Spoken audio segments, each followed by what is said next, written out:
NEET paper leak में CBI को remand मिली है। हजारीबाग से गिरफ्तार आरोपियों की रिमांड, 3 आरोपियों की रिमांड सीबीआई को मिली है। 4 जुलाई तक रिमांड पर रहेंगे तीनों आरोपी। तो लगातार सीबीआई की जांच तेज होती जा रही है और एक के बाद एक बड़े खुलासे हो रहे हैं। तमाम किरदारों के नाम सामने आ रहे हैं और उनकी अहम भूमिका भी सामने आ रही है। तो नीट पेपर लीक में सीबीआई को रिमांड मिली है। हजारीबाग से गिरफ्तार हुए 3 आरोपियों की रिमांड मिली है। 4 जुलाई तक रिमांड पर रहेंगे।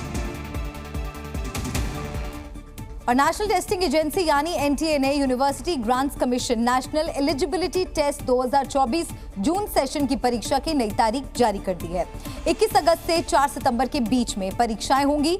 सीएसआईआर नेट परीक्षा के लिए 25 से 27 जुलाई 2024 की तारीखें निर्धारित की गई हैं।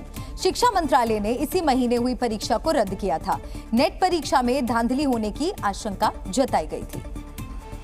तो लोकसभा चुनाव के बाद दिल्ली में पहली बार जेडीयू राष्ट्रीय कार्यकारिणी की बैठक हुई, जिसमें 2025 में होने वाले बिहार विधानसभा चुनाव की तैयारी पर चर्चा के साथ नीतीश ने बड़ा फैसला लिया और अपने बेहद करीबी और भरोसेमंद माने जाने वाले संजय कुमार झा को कार्यकारी अध्यक्ष पद की जिम्मेदारी सौंपी।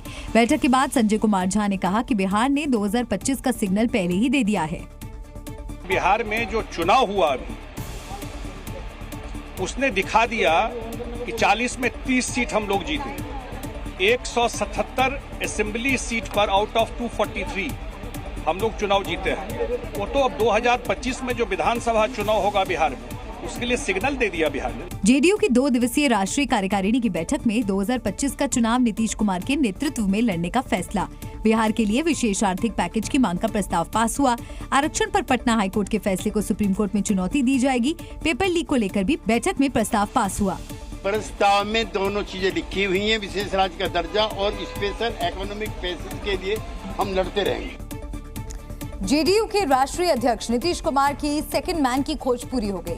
संजय झा को उन्होंने कार्यकारी अध्यक्ष नियुक्त कर दिया। उन्होंने बीजेपी से राजनीतिक सफर की शुरुआत की और अरुण जेटली से राजनीति के गुर सीखे। बीजेपी नेताओं और नेतृत्व के साथ अच्छे समीकरण के लिए संजय झा को जाना जाता है। जेडीयू बीजेपी में कोऑर्डिनेशन के लिए भी जेडीयू में फिलहाल सबसे सही व्यक्ति हैं। उपयुक्त व्यक्ति संजय झा हैं। 2004 में जेएनयू से पढ़ाई पूरी करने के बाद राजनीति में वे आए और 2006 में पहली बार विधान परिषद सदस्य बने। ऐसा माना जाता है कि नीतीश कुमार को वापस एनडीए लाने में इनकी अहम भूमिका रही। नीतीश कुमार ने 2012 में संजय कुमार झा को जेडीयू में शामिल कराया। 2014 में जेडीयू से दरभंगा लोकसभा सीट से चुनाव लड़ाया, मगर वे हार गए। वैसे संजय झा को मिथिलांचल में जेडीयू का ब्राह्मण चेहरा माना जाता है।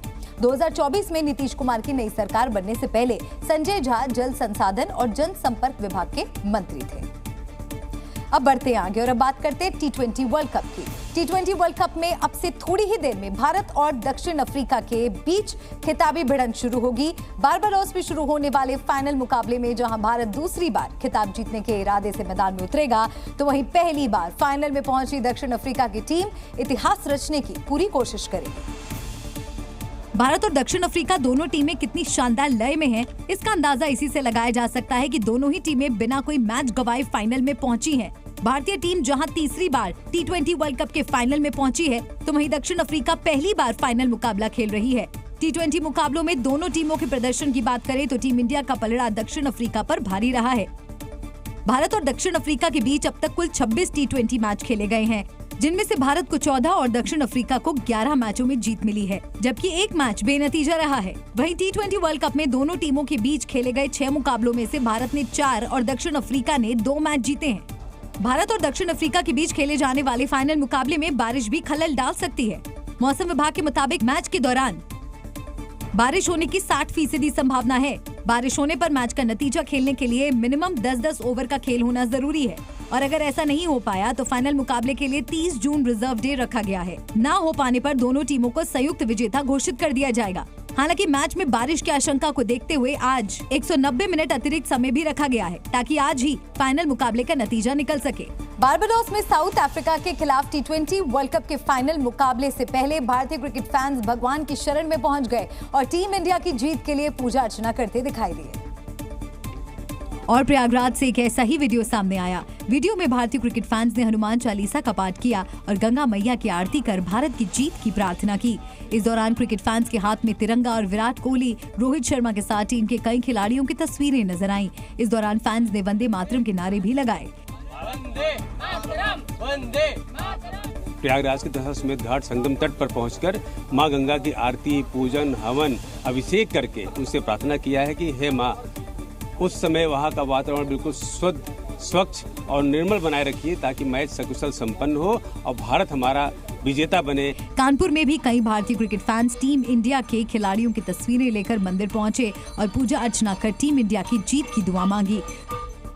लेकिन 140 करोड़ जनता भारत के साथ है, भारत की टीम के साथ है और निश्चित रूप से साउथ अफ्रीका एक छोटा सा देश है और वो निश्चित रूप से भारत आज बहुत ज़्यादा विकेटों से जीतने वाला है या बहुत ज़्यादा रन से जीतने वाला है। वहीं यूपी के अमरोहा के एक कलाकार ने कप्तान रोहित शर्मा की वर्ल्ड कप ट्रॉफी के साथ 8 फीट की चौकोर की पेंटिंग बनाकर टीम इंडिया को खास अंदाज में विश्व विजेता बनने की शुभकामनाएं दी। Zee News।